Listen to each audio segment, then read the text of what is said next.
Since we're recording this lecture on the binomial distribution, I thought we'd back it up a bit and just review what the binomial distribution setting is. So the independent trials model occurs when there are n independent trials being studied. So that could be coin flips or any successive events such that the outcome of one does not depend on the outcome of another. So independent trials. Each trial results in a single binary observation, and each trial's success has a constant probability p. So there's a success or a failure, and the probability of a success is p, and then the probability of a failure, of course, is computed by taking 1 minus the probability of a success, 1 minus p. So your book calls this the bin setting, and all other textbooks call this the binomial setting, but we'll just keep moving on. I just wanted to point out that notation in your book. So the notation is going to be right here. And remember that y for the random variable there, that tilde means is distributed as.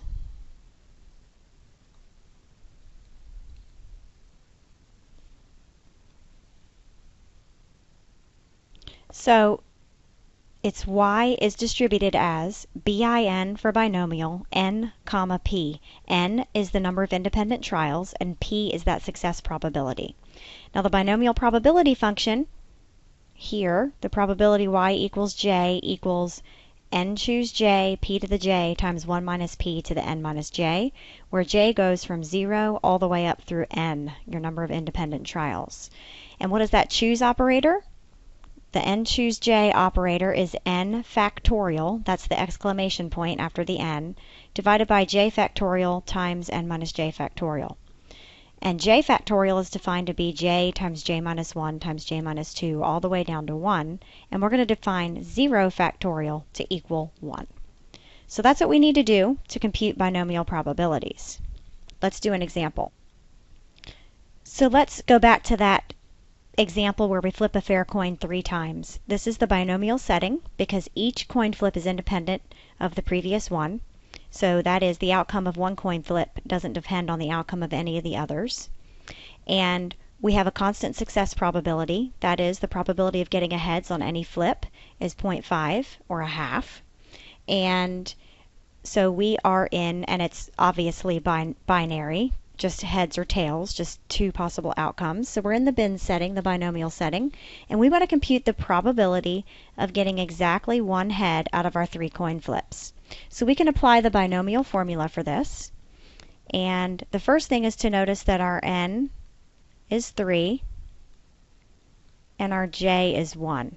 So we want the probability that our binomial random variable equals j, which is 1. And our formula is n choose j, so that's 3 choose 1, times p to the j. And our p, our success probability, is a half, and our j was 1, times 1 minus j to the n minus 1, which is the second power. And what's 3 choose 1? That's 3 factorial divided by 1 factorial times 3 minus 1 factorial, which is 2 factorial, times 1/2 to the 1, and I'm going to go ahead and rewrite this 1 minus 1/2 power, minus 1/2, excuse me, to the second power as 1/2 to the second power.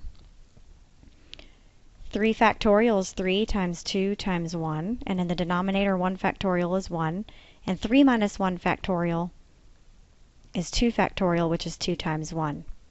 Of course, the 2's are going to cancel, and the 1's were never there. And we can put together all these 1/2s. We have 1/2 to the first power, and we have 1/2 to the second. 1/2 to the second power is just 1/2 times 1/2. So that's 3 1/2s times each other.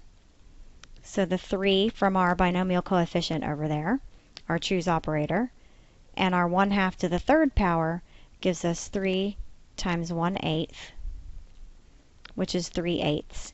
And from the tree diagram that we did earlier in this section of notes, we know that that probability was supposed to be 3/8, getting exactly one head, because we know there are 3 ways that can happen. The head can be in the first flip, or the second flip, or the third flip, and on each one of those it was a 1/8 chance. So we're going to use R to compute these probabilities whenever we're doing homework. And we have two functions that we need to know. We've got the d binom function right here and the p binom function. The d binom function is going to give us the probability that y exactly equals j. And that's the probability that we just computed above in the example as well. The p binom function gives us the probability that y is less than or equal to j. So it's a cumulative probability function. It takes the probabilities all the way from 0 up to j and adds them all together. All right, so let's apply these two functions for an example. Let's suppose 15% of people have Rh negative blood, and we've got a random sample of 50 people from the US, and we want to find the probability that 8 will have Rh negative blood.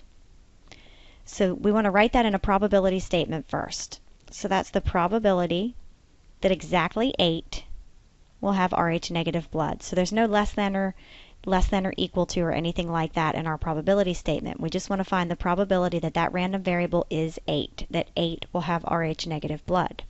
So this is going to be our d binom situation since we're in the equal to setting. So that's this one here. And we can simply apply our r function. So d binom. And what does it say to put in the arguments? It says j, n, p. Well, this is our j. That's 8. What's our n here? That's going to be 50 because our sample size was 50. We're checking 50 people for that binary outcome. Do you have Rh negative blood or do you not have Rh negative blood? So our n is 50. And the next thing that goes in the parentheses is the p for the probability of success. We said 15% of people have Rh negative blood, so we're going to say that the probability of a success on any given trial is 0.15. So we can go to R and compute this probability. All right, so over to our R screen, I'm going to go ahead and type in d binom. So just make sure that you are typing the d instead of the p right now. D binom, and the first thing in the parentheses was the j, which was 8. The next thing was the n, which was 50, and the next thing was the probability of a success, which is 0.15. So I'm just going to hit enter, and I see it's 0.149. So we'll go ahead and notate that right here. And we see that this probability was 0.149 from our R computation. Now what is that d binom function calculating? That's calculating the height of the histogram bar for the distribution of all possible values in this binomial distribution. So if there are 50 independent trials, what can the outcomes of that random variable be? It can be 0, 1, 2, 3 people could have Rh negative, 4 people could have it, all the way up through 50. It is possible, although highly unlikely, that all 50 would have Rh negative blood. And so if we did a histogram of that distribution, the d binom function computes the height or the area of that bar that corresponds to the outcome of 8. So let's do another example and see how we apply the rest of these functions. So now we want to compute the probability that less than 8 will have Rh negative blood. So we could do this several ways. First, let's write the probability statement. I think that's the way you should always start with these questions. So how do we turn the words of the question into a probability statement? Well, it's saying we want to find the probability that less than 8 will have Rh negative blood. So that is, we want to find the probability that that binomial random variable is less than 8. So notice we didn't put an equal sign there this time because we want to compute an inequality. Now, we have our d binom function, which computes the probability of being exactly equal to a single value in that distribution, or we have the p binom function, which computes the probability of being less than or equal to a value. Here we have something in between. We have the probability y is less than 8. So if I could turn this into a statement that matches my d binom call or my p binom call, I'd be home free because I could simply go to R and dial up that probability. So let's see if we can rewrite this. I think the easiest plan here, if we use the d binoms, we'd have to add a whole bunch together. So I think the easiest plan here is to use the p binom function. So we have to get it in that less than or equal to form. So if you have less than 8 people, how can we rewrite that into a less than or equal to statement? Less than 8 means that you have 7 or 6 or 5 or 4 or 3 or 2 or 1 or 0. So that's the same thing as the probability that y is less than or equal to 7 people. So less than 8 people means that it could be 7 or fewer. So notice that I took just a second to make sure that I wrote it in my less than or equal to statement so I can directly use my p-binom function. Now notice my p-binom function up here is for a less than or equal to probability. And my arguments are going to be the j, that's the number that we want to be less than or equal to, the n, and the p. So we'll go ahead and write down that we could compute that by using p-binom. My highest j that I have sitting there is a 7, so that's going to be the first thing in my parentheses. The sample size is still 50, and the probability of a success on any one given trial is still 15% chance that any single person has Rh negative blood. So we'll go to R and compute this probability. I'll go ahead and type in p-binom. So notice I'm starting with the p instead of the d, and we want to have 7 as our first argument in the parentheses, 50 is our sample size, and 0.15 is our probability of a success on any one given trial. So that turns out to be, let's see if I can pull this up on the screen. There we go. That turns out to be 0.519 if I round it. So we'll go ahead and write in that probability here, and that was 0.519. Now let's picture the distribution and answer another example. Okay, so we've got a little graphic of the whole distribution of possible values for this population that has 15% with Rh negative blood, and we have a sample size of 50 individuals. So the plot is on the right side of the screen right now. This was created in a program called Minitab. It's possible to do one of these in R, but I've already got one here for you in your lecture notes. So we'll just go ahead and use the one that's here. Now notice this is a probability histogram, so we can see that the height of the bar for 8 people is the tallest one. It happens to be the tallest one. And the height of that bar would be the probability that exactly 8 have Rh negative blood. When we computed the probability that less than 8 would have Rh negative blood, we went right to the left of that 8th bar. Oh my goodness. Anyways, you get the idea. And we got this whole part of the distribution and added up all those probabilities. Now we have a probability question where we want to find the probability more than 5, but at most 12 will have Rh negative blood. So on the picture, we're going to be somewhere in this whole range, right? Somewhere around between 5 and 12. Now, we can see that the heights of those bars, we could add them up and get a good guesstimate in our mind, but let's go ahead and compute it exactly. So remember, the first thing you should do when you see a problem like this is write down your probability statement from the words. So the probability that y is more than 5, but at most 12, is going to be an inequality like this. So we just have to decide which inequalities go where. More than 5 is a strict inequality. So it looks like that. So 5 is less than y. And at most 12, if you have at most $12 in your pocket, for instance, you could actually have $12, right? So that one is going to be less than or equal to. So more than 5, but at most 12, the words up here, are translated into the probability statement that we've written down. Let's go ahead and write down this probability statement with both the non-strict inequalities. So if I have, so we've already got this upper limit handled. What does it mean for y to be bigger than 5? If 5 is less than y, how could we change that into this type of statement? Well, that means that it's bigger than or equal to 6. 6 is less than or equal to y. I would recommend first, step 1, when you see a problem like this with the binomial calculations, to first translate the words into the probability statement. We did that here.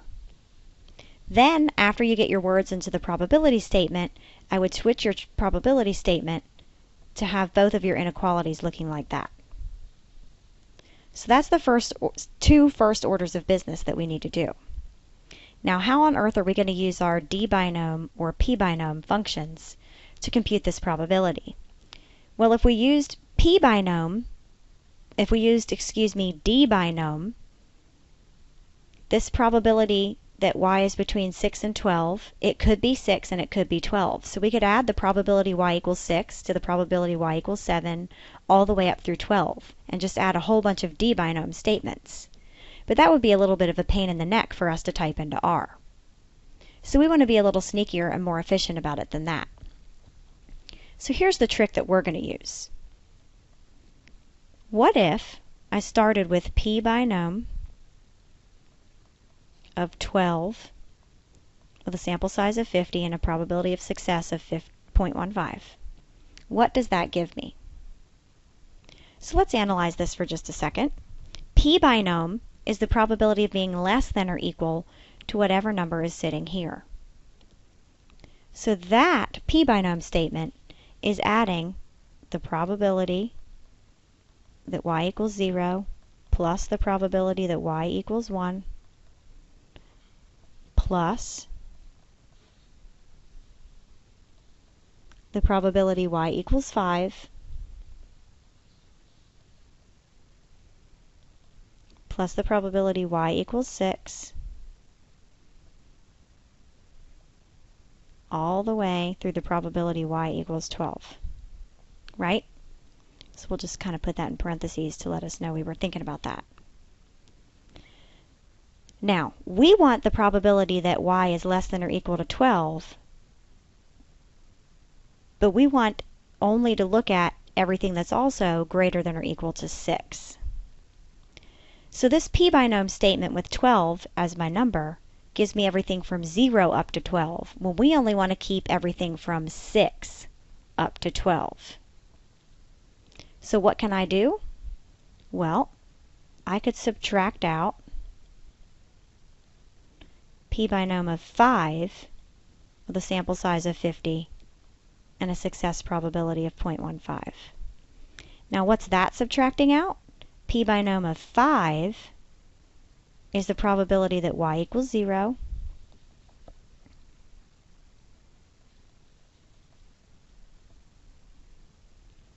plus the probability y equals 1 plus the probability y equals 2 all the way up to the probability y equals 5. So my left p-binom statement takes everything from 0 up to 12. But I only want to keep everything from 6 up to 12. So if I use my p-binom statement down here, I need to throw away 5 and below. And so that's exactly what I did by adding in my second p-binom statement here. So let's go into R and see what number that gives us. So I wanted p-binom of 12 with a sample size of 50 and a success probability of 0.15 minus,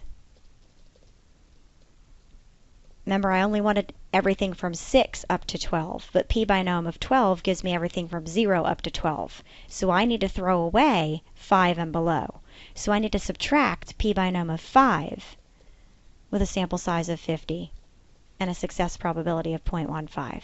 And I get 0.751.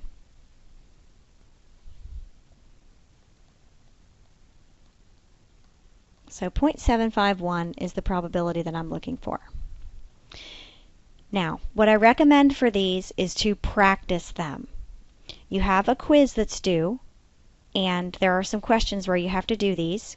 Ask questions when you need it, but make sure to do your ungraded homework first and practice these examples from the lecture notes. So what's the recipe for getting these correct? Step 1 is to write the probability statement, or the probability you're looking for, from the words of the problem.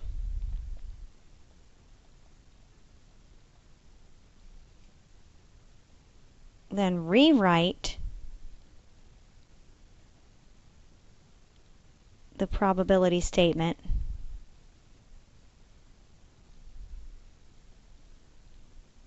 with non-strict inequalities.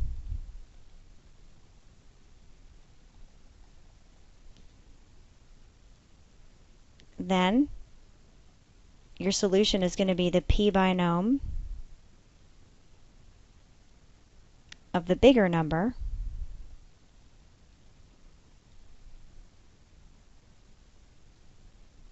minus p-binom of 1 less than the smaller number. And of course, that's after step 2. So in our example, it was the p-binom of 12, which was the bigger number, and 1 less than the smaller number, which was 6, after we wrote it both with non-strict inequalities. So now let's talk about the binomial mean and variance. Now we've already talked about how to compute the mean and the variance of a discrete random variable, and the binomial distribution is an example of a discrete random variables distribution. So we could use our old formulas to compute the mean and the variance of a binomially distributed random variable, but it turns out in the special case of a binomial distribution, we have some simplified versions of those formulas. Algebraically, these are equivalent to those more complicated looking formulas that we learned before. That is, for the mean of a discrete random variable, we learned to take a weighted average of the deviations of each possible observation from its mean. That is, for the expected value, or the population mean of a binomial random variable, we learned to take the weighted average of each possible outcome according to the probability of seeing that possible outcome.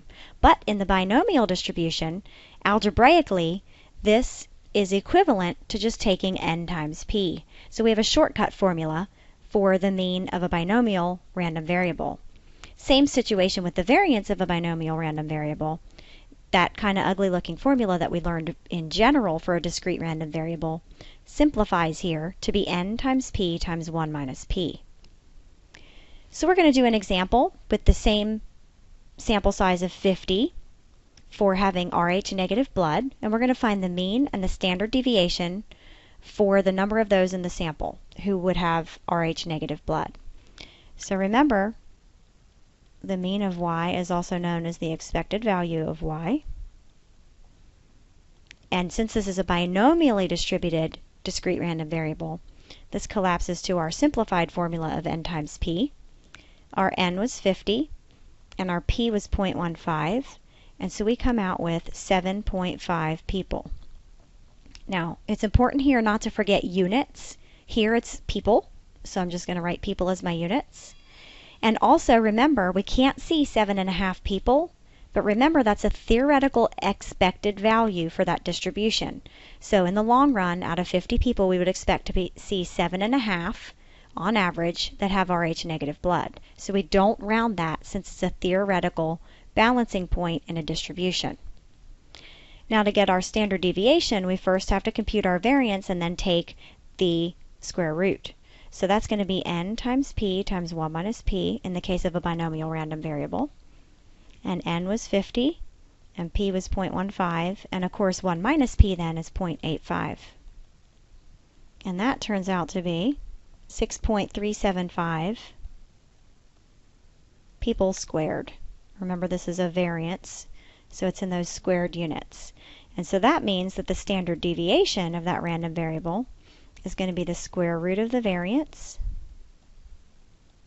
So that's the square root of 6.375, which ends up being 2.52 people. So the mean of a binomial random variable is n times p, and the standard deviation is the square root of the variance, which is n times p times 1 minus p.